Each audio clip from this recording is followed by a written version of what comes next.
नमस्कार मित्रांनो, स्वागत आहे तुमचं मराठी कार न्यूज आपल्या यूट्यूब चॅनलमध्ये. माझं नाव विशाल दाटे. माझ्यासोबत आहे मारुती सुझुकी कंपनीची पहिली electric car e Vitara.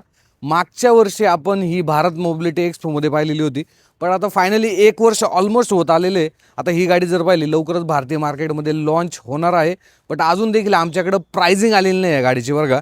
But ठीक आहे, ओव्हरऑल ह्या गाडीमध्ये कुठल्या कुठल्या गोष्टी आहेत, टेक्निकल स्पेसिफिकेशन, फीचर्स कुठले आहेत, या संदर्भातली पूर्ण डिटेल माहिती तुम्हाला भेटणार आहे फक्त आणि फक्त मराठी भाषेतून. आणि ही गाडी जर पाहिली मारुती सुझुकीची first electric car made in India असणार आहे. सो ओव्हरऑल रेंज किती देते हे देखील आजच्या व्हिडिओच्या माध्यमातून मी तुम्हाला सांगणार आहे.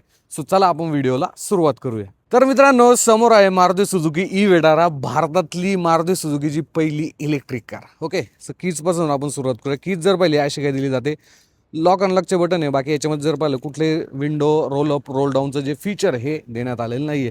ओव्हरऑल गाडीचा तुम्ही स्टँड जर पाहिलं ना, स्टँड आहे बरं का गाडीचा, बट काही गोष्टी अशा आहे ना ज्या की मला देखील पटलेल्या नाही आहे. आणि ओव्हरऑल प्रॅक्टिकॅलिटीच्या हिशोबाने देखील तुम्ही हा व्हिडिओ पहा बरं का, कारण की तुम्ही ऑलमोस्ट या गाडीमध्ये जर पाहिलं एक 15 ते 22 लाखाच्या दरम्यान इन्व्हेस्ट करणार आहात, कारण की प्राइसिंग अजून आलेली नाही आहे. सो व्हिडिओच्या शेवटी मी तुम्हाला प्राइसिंग देखील सांगेल. आता महत्त्वाची गोष्ट, गाडीमध्ये जर पाहिलं 2 बॅटरी पॅक देण्यात आलेले बरं का, 49 किलोवॅट हॉवरचा आणि सोबतच 61 किलोवॅट हॉवरचा. आणि याची रेंज जर पाहिली, जो मोठा बॅटरी पॅक आहे जो की आज आपण चालवतोय, याची रेंज टेस्ट देखील आपण करणार आहोत. तर ह्या बॅटरी पॅकमध्ये जवळपास 543 किलोमीटरची जी ARAI सर्टिफाईड रेंज आहे ना, ती कंपनीने जर पाहिलं तर इथे क्लेम केलेली आहे. आणि ऑब्व्हियसली रोडवरती आपल्याला एवढी जी रेंज आहे ती मिळणार नाही आहे, बट ठीक आहे, आपण गाडी चालवणार देखील आहोत. सो रेंज कशी भेटते हे देखील आपण पाहूया.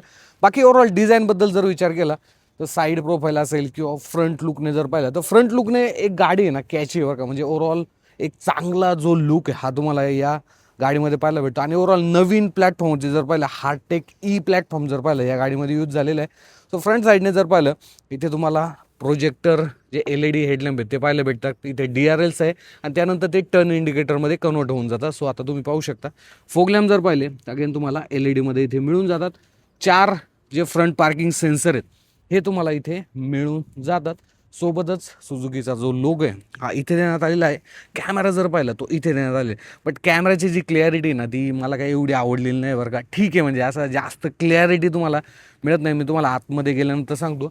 सोबतच ॲडास लेवल 2चे जे फीचर्स आहेत ह्या गाडीमध्ये देण्यात आलेले आहे. सो इथे तुम्हाला ते जे lane keep assist, adaptive cruise control असे जे फीचर्स आहेत हे या ठिकाणी मिळून जातात. साईड प्रोफाईलमध्ये जर आपण आलो, 2700 mm जर पाहिला त्या गाडीचा व्हील बेस आहे, त्यामुळे बऱ्यापैकी स्पेस वगैरे कसं आहे आतल्या साईडला हे देखील आपण पाहूया. इथे जर पाहिलं इथनं आपण जी गाडी ही चार्ज करू शकतो. DC फास्ट चार्जिंगला देखील ही गाडी सपोर्ट करते बरं का. आणि ओव्हरऑल आम्ही आत्ता जे शूट करतोय ना त्याच्यामध्ये मारुती सुझुकी अजून देखील आम्हाला कुठलेही स्पेसिफिकेशन प्रॉपर असे सांगितलेले नाही आहेत. सो माझ्या मते ते सांगायला पाहिजे होते. बाकी जर पाहिलं तर वॉल्यूम इलेक्ट्रिकली तुम्ही ॲडजस्ट करू शकता. त्यानंतर फोल्डेबल आहे. इथे जर पाहिलं कॅमेरा देण्यात आलेला आहे. त्यानंतर 18 इंचचे जे अलॉय व्हील आहेत ते इथे तुम्हाला मिळून जातात. 225 55 R18 जे टायर प्रोफाईल आहे ही तुम्हाला मिळून जाते, जी की चांगली आहे. आणि हे जर पाहिलं ना, हे कवर आहे बरं का. जर पाहिलं हा कवर आहे, तर आतल्या साईडला अलॉय व्हील आहे, बट कवर देखील देण्यात आलेला आहे. तो चांगला दिसतो बरं का. म्हणजे मागच्या साईडने जरी पाहिलं आपण तर 4 डिस्क ब्रेक देण्यात आलेले आहेत. सो ओव्हरऑल जो अलॉय व्हीलचा लुक आहे हा E20 प्रमाणे तुम्हाला या ठिकाणी पाहायला मिळतो. रिअर साईडचे जे डोअर आहेत हे तुम्ही इथनं जे आहे ते ओपन करू शकता, जे की आपण स्विफ्टमध्ये पाहिलेले होते आधीच्या. त्यानंतर इथे एक फीचर मला आवडलेले बरं का, म्हणजे ज्यावेळेस तुम्ही लेफ्ट किंवा राईट साईडचा रिक्वेस्ट सेन्सर प्रेस करता ना, तर त्यावेळेस फक्त त्या साईडचा डोर ओपन होतो. हे सेफ्टी दृष्टीने महत्त्वाचं आहे. हा बट तुम्ही 2 वेळा जर हा रिक्वेस्ट सेन्सर प्रेस केला तर 4ही ज्या डोर आहेत ह्या ओपन होऊन जातात.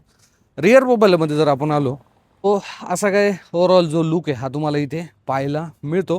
मागच्या साईडने जर पाहिलं ना तर इथे थोडासा असं लुक आहे ना छोटी वाटते बरं का गाडी पर्सनली मला. तुम्हाला कसं वाटतं मला कमेंटमध्ये सांगा. इथे जर आपण आलो तर टेल लॅम्पचं डिझाईन जर पाहिलं तर असं काय देण्यात आलेलं आहे. टर्न इंडिकेटर जर पाहिले तर हे हॅलोजनमध्ये आहे. रिव्हर्स तुम्हाला जे व्हाईट बल्ब आहे तो मिळून जातो. इथे आहे वायफर, डिफॉगर, देन अजून काय, येस 4 जे रिव्हर्स पार्किंग सेन्सर आहेत ते मिळून जातात. रिव्हर्स कॅमेरा जर पाहिलं तो इथे देण्यात आलेला आहे. आणि खालच्या साईडला स्पेअर व्हील नाही आहे. सो स्पेअर व्हील आतल्या साईडला आहे का, तर कॅबिन साईज आम्ही 2 बॅग ठेवलेले आहे इथे. त्यानंतर आमच्या 2 सॅग आहेत. सो इथे ना कुठेतरी बूट स्पेस कमी आहे हे तुम्हाला लगेच जाणवतं. सबवूफर एक देण्यात आलेला आहे जे की इन्फिनिटीचा तुम्हाला इथे मिळून जातो.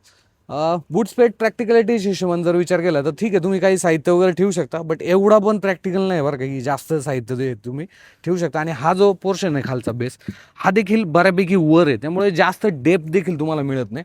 त्यामुळे जास्त सामान नाही बसणार. माझ्या मते कॅबिन साईज 3 बॅग बसू शकतात. आणि अजून देखील हा पार्सल ट्रे समजा तुम्ही काढला तर चांगल्या पद्धतीनं तुम्ही स्पेस मॅनेजमेंट या ठिकाणी करू शकता. हा जो पोर्शन आहे हा काढायचा आहे. त्यानंतर इथे जर पाहिलं डेडिकेटेड चार्जर तुम्हाला मिळून जातो, जॅक देण्यात आलेला आहे, स्पेअर जे स्पॅनर आहे ते देखील मिळून जातो, टोईंग हुक आहे. आणि इथे डेडिकेटेड जो स्पेअर व्हील आहे तो देण्यात आलेला आहे. याला अलॉय बरं का, म्हणजे स्टील रिम नाही आहे. आणि प्लस सेम साईजचा आहे, जो की गाडीला जो येतो तो सेम साईजचा जो स्पेअर व्हील आहे हा तुम्हाला इथे मिळून जातो. डोर हँडलमध्ये जर पाहिलं तर इथे 4ही पॉवर विंडो ॲटो अप आणि ॲटो डाऊनच्या फीचरसोबत येऊन जातात बरं का. इथनं तुम्ही गाडी लॉक अनलॉक करू शकता. ॲटो फोल्ड ओव्हर जे आहे ते तुम्ही इथनं सेट करू शकता. इथे जर पाहिलं क्रोमचा वर्क झालेला आहे डोअर हँडलमध्ये. सोबतच इथे तुम्ही 1 लिटरची बॉटल देखील, नाही 1 लिटरची नाही येणार, अर्धा लिटरची बॉटल ठेवू शकता. आणि अजून देखील स्पेस देण्यात आलेलं आहे. हे जर सीट पाहिलं व्हेंटिलेटेड सीट आहे बरं का, बट याचं जे बटन आहे ना हे भरपूर आतमध्ये आहे स्क्रीनमध्ये, ते देखील मी तुम्हाला दाखवतो. ही 10 वे ॲडजस्टेबल जे ड्रायव्हर सीट हे तुम्हाला इथे मिळून जातं. इथे जर पाहिलं लेदर आहे, इथे फॅब्रिक आहे. आणि व्हेंटिलेटेड सीट हे जे आहेत ना, याचा जो फॅन आहे म्हणजे जी हवा आहे ती फक्त इथूनच येते बरं का, याच्यातून, इथनं मधनं येत नाही. सो हा जो पोर्शन आहे ना हा फक्त फॅनसाठी जो आहे तो देण्यात आलेला आहे. ॲडजस्टेबल जे हेडरेस्ट आहे हे तुम्हाला फ्रंट साईडला मिळून जातात. आपण आतमध्ये बसूया. आता या गाडीमध्ये जर पाहिलं तुमच्या सर्वांचा जो सनरूफ आहे हा तर येत नाही. आता तुम्ही म्हणणार ही ग्लास ही कशासाठी, याला मूनरूफ बोलतात, बट हा ओपन होत नाही. फक्त तुम्हाला क्लोज करायचा आहे आणि बाहेरचा आनंद घ्यायचा असेल तर अशा पद्धतीने तुम्ही घेऊ शकता. बट याला कुठलेही बटन देण्यात आलेले आहे. सो हा जर पाहिला मूनरूफ तुम्हाला इथे मिळून जातो. असं काय स्टेअरिंग व्हील आहे, आपण आहे ना एकदा गाडी ऑन करून घेऊया. स्टेअरिंग व्हील असं काही आहे, थोडंसं जर पाहिलं इथे कट आहे. इथे जर आपण आलो तर व्हॉइस कमांडचं बटन आहे, म्यूट आहे, ट्रॅक इथनं तुम्ही चेंज करू शकता, ट्रिपच्या सेटिंग इथनं करू शकता. फायनली मारुतीने ना ट्रिप रिलीजचं म्हणजे तुम्हाला जर ट्रिप रिसेट करायचं असेल तर इथं जे आहे ते बटन दिलं. त्यानंतर इथे जर पाहिलं क्रूज कंट्रोलचे जे बटन्स आहेत ते देण्यात आलेले आहेत. आणि हे जे स्टेअरिंग आहे ना हे टिल्ट ओके आणि टेलिस्कोप असं ॲडजस्ट देखील होतं. त्यानंतर ही जी स्क्रीन आहे ना ही आय थिंक 12 इंचेसची असू शकते बरं का, 10 नसेल 12 इंचेसची आहे. आणि ते जर पाहिलं डेडिकेटेड तुम्हाला तुम्ही जे सीट बेल्ट आहे ते लावलेलं नाही, त्याचं जे साईन आहे ते येऊन जातं. 99% बॅटरी चार्ज आहे. ही स्क्रीन जर पाहिली तर ही देखील मोठी आहे. Wireless Android Auto Apple CarPlay तुम्ही कनेक्ट करू शकता.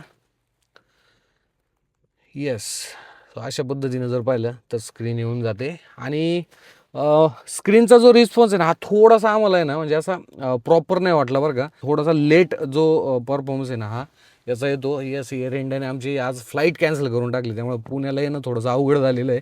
बट लेट सी दुसरी फ्लाईटचं ऑप्शन पाहूया आपण. बाकी जर पाहिलं तर इंटेरियरमध्ये जर पाहिलं तर बऱ्यापैकी चांगलं जे काम आहे ना हे इथे कंपनीने केलेलं आहे बरं का. आणि ए सीचा जो परफॉर्मन्स आहे तो ॲक्च्युअलमध्ये चांगला आहे बरं का. इथे जर पाहिलं तर व्हॅल्यूम अपडाऊन तुम्ही इथनं करू शकता. त्यानंतर इथे ए सीचे जे कंट्रोल आहेत ते देण्यात आलेले आहेत. प्लस इथे 2 कप होल्डर तुम्हाला मिळून जातात. इथे ड्राय मोड तुम्ही सिलेक्ट करू शकता. ड्राय मोड जर पाहिला इको आणि स्पोर्ट असे देण्यात आलेले. पण इथे एक मला काय वाटलं माहिती का, आता समजा बघा स्पोर्ट आहे बरोबर, आता समजा मी एकदा क्लिक जर केलं इथे इको येऊन जातं. एकदा जर क्लिक केलं ना हा जो मोड आहे ना ड्राईव्ह मोड हा कुठला आहे म्हणजे कुठलाच येत नाही. सो आम्ही इकोवरतीच गाडी जे आहे ते चालवणार आहोत. सो रेंज देखील आपल्याला चांगली भेटेल. या साईडला जर पाहिलं तर वायपरचे कंट्रोल देण्यात आलेले आहेत. ह्या साईडला जर पाहिलं तर हेडलॅम्प आणि टर्न इंडिकेटरचे कंट्रोल देण्यात आलेले आहेत.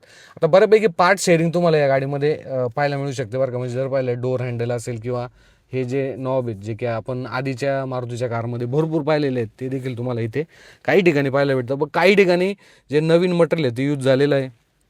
इथे जर पाहिलं रिजनरेशन जे ब्रेकिंग तुम्ही इथनं सेट करू शकता. स्नो जो मोड आहे तो तुम्ही इथनं सेट करू शकता. पार्किंगसाठी डेडिकेटेड बटन देण्यात आलेले आहे.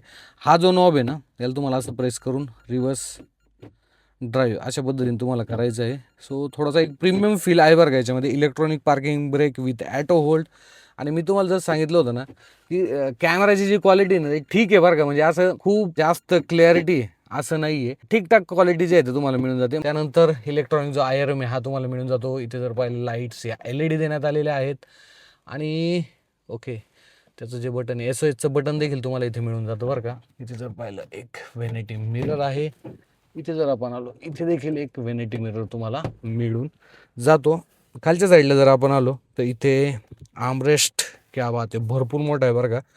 आणि ओव्हरऑल पकडण्यासाठी सुद्धा एकदम इझी आहे, स्लाइडेबल नाही आहे. याच्या खाली जर पाहिलं इथे देखील जागा जी आहे ती देण्यात आलेली आहे. इथे जर पाहिलं Type-C जी पोर्ट आहे ती इथे मिळून जाते. त्यानंतर इथे एक Type-A आहे जे की कनेक्शनसाठी असणार आहे स्क्रीन वगैरे. आणि इथे जर पाहिलं 12 व्होल्टचा जो पॉवर सॉकेट आहे हा तुम्हाला ह्या साईडला इथे खालच्या साईडला मिळून जातो. आणि इथे देखील स्पेस जो आहे तो देण्यात आलेला आहे बरं का. चांगला स्पेस आहे जे की माझ्या मते काही साहित्य वगैरे एकदम चांगल्या पद्धतीनं तुम्ही ठेवू शकता. आता हा बऱ्यापैकी म्हणजे खाली आहे बरं का, त्यामुळे मला देखील तुम्हाला जास्त नाही दाखवता येते. तुम्ही हाईट पाहू शकता, म्हणजे माझी जर हाईट पाहिली तर एक ॲव्हरेज हाईट आहे, तर तरी देखील स्पेस चांगलं आहे. इथे वायरलेस चार्जर देखील देण्यात आले बरं का. बाय द वे मला तुम्हाला सांगायचं राहून गेलं. रेअर साईडमध्ये जर पाहिलं हे जे फ्रंट सीट आहे हे माझ्या ड्रायव्हिंग बेस्ट पोझिशननुसार सेट करून ठेवलेलं आहे. 3 पॉईंट सीट बेल्ट तुम्हाला मिळून जातो. त्यानंतर तिन्ही ऍडजस्टेबल जे हेडरेस्ट आहेत ते मिळून जातात. AC पोर्ट तुम्हाला इथे मिळून जाते. Type-A आणि Type-C ज्या पोर्ट आहेत या दोन इथे कंपनी जे आहे ऑफर करण्यात आले, जे की माझ्यामध्ये चांगले आहे. आणि फ्लोअर जर पाहिलं पूर्णपणे फ्लॅट आहे बरं का. एक जी कमी ही मला या गाडीमध्ये कुठली वाटलेली माहिती का,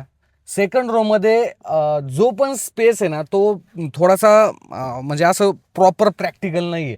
म्हणजे ॲडल्ट जर मागच्या साईडला 3 जणांना बसायचं असेल तर इथे जास्त जागा नाहीये. आणि तुम्ही पाहू शकता, समजा मी बसलेलो आहे, माझ्या हे जे पाय आहेत नाही किती वर पा, म्हणजे मला जो थाई सपोर्ट आहे ना हा जास्त काही इथे मिळत नाहीये. हाईट जर पाहिली ती सुद्धा एकदम लिमिटेड आहे, असं जास्त तुम्हाला हाईट इथे मिळणार नाहीये. बट माझ्या मते 2 ॲडल्ट आणि एक छोटा मुलगा इथे बसला किंवा 2च ॲडल्ट बसले तर परफेक्टली तुम्ही ड्राईव्ह करू शकता. बाकी प्रॅक्टिकलिटी हिशोबाने जर आपण विचार केला तर आर्मरेस्ट जर पाहिला तर तुम्ही डायरेक्ट हा जो सीटचा पोर्शन आहे हा इथे घेऊ शकता. तर इथे 2 कप होल्डर देण्यात आलेले आणि इथनं डायरेक्ट बूटचा देखील ॲक्सेस तुम्हाला येतो. तो बूटमधून देखील तुम्ही काही घेऊ शकता. बाकी सनशेड वगैरे इथे तुम्हाला काही मिळणार नाहीये, जे की माझ्या मते ह्या सेगमेंटमध्ये जर पाहिलं बऱ्यापैकी कंपन्या ऑफर करतात. ओके तर मित्रांनो, आता विटारा आपण चालवतोय थोडंसं सिटी एरियामध्ये. ह्या गाडीचं जे रिजनरेशन ब्रेकिंग आहे ना, जे की मी आत्ता ॲक्टिव्ह केलेलं आहे बरं का. तुम्हाला सांगतो की ते सिरियसली खूप चांगल्या पद्धतीने काम करते. ज्यावेळेस स्लो ट्रॅफिक असेल ना तर अशा वेळेस तुम्हाला जास्त जे ब्रेकिंगची आहे ती जास्त गरज लागत नाही. म्हणजे माझ्या मते त्यामुळे बॅटरी देखील चांगल्या पद्धतीने जर पाहिलं तर सेव्ह होते. गाडीमध्ये जर पाहिलं आम्ही जी गाडी आता चालवते तर याच्यामध्ये आवाज येते बाहेरचा भरपूर. तर ह्या गाडीमध्ये ना 61 kWhचा जो बॅटरी बॅक आहे तो दिलेला आहे. पॉवर फिगर 172 HP आणि 192 न्यूटनमीटरचा जो टॉर्क आहे ही गाडी जनरेट करते, म्हणजे या गाडीची मोटर. आता आपल्याकडं भारतामध्ये जे व्हेरियंट येणार आहे ना ते फ्रंट व्हील ड्राईव्ह आहे. सो इथे तुम्हाला पूर्णपणे जो सेटअप आहे किंवा जी इंजिनची पॉवर आहे ही तुम्हाला फ्रंट जे टायर आहेत त्याला मिळणार आहे. बाकी तर ओव्हरऑल व्हिजिबिलिटी मला चांगली वाटलेली आहे बरं का. बट ज्यावेळेस रिअर व्ह्यू तुम्हाला म्हणजे पाहायचा असतो ना ओव्हरव्ह्यूमधून, तर तिथे कुठेतरी ती मागची जी ग्लास एरिया आहे ना तो छोटा आहे हा तुम्हाला जाणवतो. आता सध्या आम्ही जर पाहिलं तर 2 ज्या बॅग्स आहेत त्या ठेवलेल्या पाहिजे, ॲक्च्युअलमध्ये नाही ठेवल्या पाहिजे. बट गाडीचा जो बूट स्पेस आहे तो देखील बऱ्यापैकी कमी. आम्ही 4 जण गाडीमध्ये बसलेलो आहोत, त्यामुळे थोडंसं जे ॲडजस्टमेंट आहे आम्हाला देखील करावं लागत आहे. बाकी तर जे पॉवर आहे गाडीची, जी ओव्हरऑल मोटर जर पाहिली तर खूप चांगल्या पद्धतीने जर पाहिलं तर आपण ज्याला म्हणतो की जे का मोटरचं जे कॅलिब्रेशन आहे खूप चांगल्या पद्धतीने करण्यात आलेले. परफॉर्मन्स लिनियर आहे, तुम्हाला क्विक ओव्हरटेकिंग करायचे. आता जर पाहिलं आम्ही 4 गाडीमध्ये बसलेलो आहोत, इको मोड आहे, बट तिथे देखील जी गाडी आहे ती चांगल्या पद्धतीनं जर पाहिलं तर ओव्हरऑल जो रिस्पॉन्स आहे तो देते आहे. आणि स्टेबिलिटी खूप चांगली आहे, कारण की 18 इंचचे जे अलॉय व्हील आहेत ना ते टायर साईज देखील मोठे असल्यामुळं ओव्हरऑल तुम्हाला तो जो फील आहे किंवा तो जो एक रोडवरती पकड आहे गाडीची ही तुम्हाला चांगली या ठिकाणी पाहायला मिळते. ORM जर पाहिले तर ठीक आहे बरं का, म्हणजे साईज म्हणजे मला तर असं जास्त काही त्यांच्याकडून शंका नाही. बट काही लोकांना थोडंसं जी साईज आहे ना ही छोटी वाटू शकते बरं का, असं मला वाटते. बाहेरच्या साईडचा जो आवाज आहे ना हा आतमध्ये येतोय बरं का. जास्त NVH लेवल आपण ज्याला म्हणतो ना, म्हणजे मोटरचा तर ऑब्विसली येत नाही आहे, बट ओव्हरऑल ज्यावेळेस तुम्ही बाहेरून कुणी हॉर्न वाजवते, शेजारून एखादा ट्रॅक्टर वगैरे गेलेला आहे, तर तो इथे तुम्हाला आहे ना जाणवतो बरं का. तो एक मला या गाडीचं वाटलेलं आहे की थोडंसं जो NVS लेवल आहे चांगल्या पद्धतीनं अजून चांगल्या करता आल्या असते मारुतीला. सस्पेन्शन जर पाहिले तर सस्पेन्शन आम्हाला सकाळी वाटत होतं की समजा आम्ही चौघं बसलेलो आहोत तर गाडी थोडीशी दबू शकते, बट असं काही नाही झालं. सस्पेन्शन चांगल्या पद्धतीनं मारुतीने ट्यून करण्यात आलेले आहेत. आता मी सध्या सिटीमध्ये चालवतो त्याप्रमाणे आता हायवेवरती ते देखील जाईल. आता मेन येऊया मुद्द्यावरती की गाडी ओव्हरऑल हायवेवरती चालण्यासाठी कशी आहे. हे पहा, गाडी स्टेबल आहे नो डाऊट. मारुतीचे जे ड्रायव्हिंग डायनामिक्स असतात ते खूप चांगले असतात. इवन आता ॲडास लेवल 2 जर पाहिलं, मी क्रूज कंट्रोल सेट केलेलं आहे, तुम्ही पाहू शकता. गाडी ॲटोमॅटिक ब्रेक जो आहे तो अप्लाय केलेला आहे, मी कुठलाही ब्रेक अप्लाय केलेला नाही आहे. आता मी जर पाहिलं माझे पाय बाजूला आहे, आता समजा मी लेफ्ट साईडला गाडी घेतोय आणि त्यानंतर लेफ्ट साईडने जर पाहिलं तसं तर ओव्हरटेक नाही करायला पाहिजे, आपण राईट साईडला जाऊया. येस. आणि त्यानंतर मग जर पाहिलं तर गाडीने ॲटोमॅटिकली स्पीड धरायला सुरुवात केलेली आहे आणि पुन्हा एकदा गाडी जर पाहिलं तर पुढे जाते. सो माझ्या मते हे फीचरसुद्धा कामाचं. आता लेन कीप असिस्ट जर पाहिलं तर मी स्टेअरिंगवरचा हात काढलेला आहे, तसं माझ्या गाडीवरती कंट्रोल असणार आहे. बट इथे जर पाहिलं स्टेअरिंग हे ॲटोमॅटिक जर पाहिलं तर ऑपरेट होणार आहे. येस, ऑपरेट होतं आहे. सो लेन कीप असिस्ट जर पाहिलं हे फीचरसुद्धा, किंवा लेन डिपार्चर वॉर्निंग, आता जर पाहिलं मला वॉर्निंग देखील येते, थोडंसं स्टेअरिंग देखील व्हायब्रेशन जाणवते. सो अशा पद्धतीने तुम्हाला गाडी कमांड देखील देते की तुमचं गाडी स्टेअरिंगवरती जे कंट्रोल ते असणं गरजेचं आहे. आणि माझ्या मते हे फीचर देखील चांगलं जे आहे ते कामाचं सेफ्टी दृष्टीनं होऊन जातं. बाकी तुमचा गाडीवरती कंट्रोल असणं खूप गरजेचं आहे. ओके, स्टेअरिंगवरती मी जो हात येतो पकडले तर देखील साईन येते बरं का. थोडा नीचे पकड. ओके, हां राईट. आता मी खाली पकडलं तर त्याला फील झालं की यांनी स्टेअरिंग जे आहे ते पकडलेलं आहे. ठीक आहे, आता 85चं क्रूज आपण लावलेलं आहे. बाय द वे आम्ही चौघजण जर पाहिलं तर गाडीमध्ये बसलेलो आहोत. ध्रुव पण आहे मागे, विष्णूत आहे, सपन आहे. गाडी स्टेबल आहे बरं का, म्हणजे असं जास्त झुकलेली आहे खाली असं देखील वाटत नाही. आणि तुम्हाला सांगतो की म्हणजे ओव्हरऑल व्ह्यू वगैरे जर पाहिला, म्हणजे ड्रायव्हिंगच्या हिशोबाने जर जो ड्रायव्हर गाडीवरती बसतो आणि त्यानंतर मग तो गाडी चालवतो, तर इथे आहे ना एकदम प्रॉपर व्ह्यू तुम्हाला पाहायला भेटतो बरं का. There is no doubt. Overview जरा मला छोटे वाटतात, जे की माझ्या मते थोडेसे मोठे असायला पाहिजे होते. त्यानंतर ओव्हरऑल कंट्रोल वगैरे करायचं असेल ड्रायव्हिंग चालू असताना समजा तुम्हाला बटन्स वगैरे, तर ते एकदम इझी आहे. सेंटर कॉन्सोल एक प्रीमियम लेवलचा तुम्हाला इथे मिळून जातो. कॉकपिटमधून म्हणजे ज्यावेळी तुम्ही ड्रायव्हिंग सीटवरती बसता, ही स्क्रीन जर पाहिली, ही रीड करण्यासाठी सुद्धा इझी आहे. कुठलाही जो जास्त प्रॉब्लेम आहे हा तुम्हाला इथे जाणवणार नाही. इवन ही स्क्रीनसुद्धा अँड्रॉइड ऑटो ॲपल कारप्ले जर पाहिलं तर चांगल्या पद्धतीने वायरलेसली कनेक्ट झालेली आहे. स्टेअरिंग फीडबॅक जर पाहिला, इलेक्ट्रॉनिक पॉवर स्टेअरिंग आहे. स्टेअरिंग चांगल्या पद्धतीनं ट्यून, म्हणजे ओव्हरऑल तो जो ट्युनिंग असते, आणि इलेक्ट्रॉनिक पॉवर स्टेअरिंग हे ऑलवेज जर पाहिलं एकदम इझी असतात ऑपरेट करण्यासाठी, त्यामुळे असं जास्त काही तुम्हाला प्रॉब्लेम जाणवत नाही. आणि या गाडीची ड्रायव्हिंग आहे ना, म्हणजे ओव्हरऑल ड्रायव्हिंग डायनॅमिक्स असेल किंवा जे कॉर्नरिंगला गाडी स्टेबल राहते, याच्यामध्ये मेन रोल प्ले करतात या गाडीचे जे 18 इंचचे अलॉय व्हील आहे ना, ते चांगल्या पद्धतीनं जे आहे ते ट्यून करण्यात आलेले आहे. आणि EVचा एक फायदा असा असतो की EVचा जो बॅटरी पॅक आहे ना, हा फ्लोअरमध्ये दिला जातो. त्यामुळे ओव्हरऑल सेंटर ऑफ ग्रॅव्हिटी जर पाहिली ना गाडीची, किंवा वेट ऑफ डिस्ट्रीब्युशन असेल, तर ते एकदम प्रॉपर पद्धतीनं होतं. आणि माझ्या मते ते गाडीला ज्यावेळेस आपण रोडवरती घेऊन जातो तर मग तिथे चांगल्या पद्धतीनं जे आहे ते काम करतात. ओव्हरऑल चांगला एक्सपिरियन्स आहे आमचा. बट एक गोष्ट आहे की बाजूने गाडी जरी एखादी गेली ना तरी देखील तो आवाज लगेच जाणवतो. सो तिथे थोडंसं चांगल्या प्रकारचं जे मटेरियल आहे डोअरमध्ये किंवा विंडोमध्ये जे आहे ते मारुतीने करायला पाहिजे होतं, जे की ते पुढच्या अपडेटमध्ये नक्कीच करू शकतात. सुझुकीची पहिली इलेक्ट्रिक कार जी की भारतामध्ये आता लवकरच लॉन्च होणार आहे. मागच्या वर्षी पाहिली होती, अजून पण प्राइसिंग आलेली नाही आहे. माझं जर ओपिनियन झालं, हे बा रेंज तुम्ही 350 ते जवळपास 400 किलोमीटरच्या आसपास या गाडीकडून घेऊ शकता. टॉप मॉडेल जे की 61 kWhचा जो बॅटरी पॅक आहे त्याच्यापासून तुम्ही जर खूप चांगल्या पद्धतीने गाडी चालवली तर 400+ देखील तुम्ही रेंज आहे या गाडीकडून घेऊ शकता. बट काय होतं, EV चालवणं म्हणजे थोडंसं एक हॅक्टिकच असतं, कारण की पटकन ॲक्सिलेरेशन दिलं की तिथे बॅटरी जे आहे ते थोडीशी कमी होऊन जाते. प्रायझिंगचा जर विषय आला, हे बा जे लोअर बॅटरी पॅक आहे 49 kWhचा, त्याच्यामध्ये माझ्या मते कंपनी जे आहे ते एक अराऊंड 11 ते 12 लाख रुपये स्टार्टिंग प्राईस ठेवायला पाहिजे, जेणेकरून बाकीचे जे कॉम्पिटिशन आहे, नेक्सॉन असेल किंवा विंडस्टर असेल, त्याला चांगल्या पद्धतीने ही गाडी जर पाहिली तर कॉम्पिटिशन देऊ शकते. आणि सोबतच 61 kWhचा जो बॅटरी पॅक आहे त्याची किंमत जर पाहिली ऑलमोस्ट 17 ते 19 लाखाच्या दरम्यान माझ्या मते एक शोरूम असू शकते. आय होप मारुतीने अशी प्राइसिंग ठेवावी. जर जास्त प्राइसिंग झाली तर मग कुठेतरी मार्केटमध्ये सुद्धा त्यांना थोडासा जो सेल्समध्ये हा ड्रॉबॅक येऊ शकतो, असं माझं पर्सनली ओपिनियन आहे बरं का. बाकी बूट स्पेस ठीक आहे, रिअर स्पेस माझ्या मते तिथे कुठेतरी जो स्पेस आहे हा कमी झालेला आहे. बट ओव्हरऑल मारुती सुझुकीचे जे नेटवर्क आहेत आणि ओव्हरऑल जी सर्व्हिस आहे आणि एक चांगला EV जर पाहिलं प्लॅटफॉर्मवरती त्यांनी ही बनवलेली आहे. सो भविष्यामध्ये ही गाडी जर पाहिली चांगली रेंज आणि चांगली सर्व्हिस जे आहे ते कस्टमरला जे आहे ते नक्कीच प्रोव्हाइड करेल. तुमच्या याच्याबद्दल काय ओपिनियन आहे मला कमेंटमध्ये सांगा आणि अशाच प्रकारच्या माहितीपूर्ण व्हिडिओसाठी सबस्क्राईब करायला विसरू नका. आपला मराठमोळा YouTube channel Marathi car news. धन्यवाद.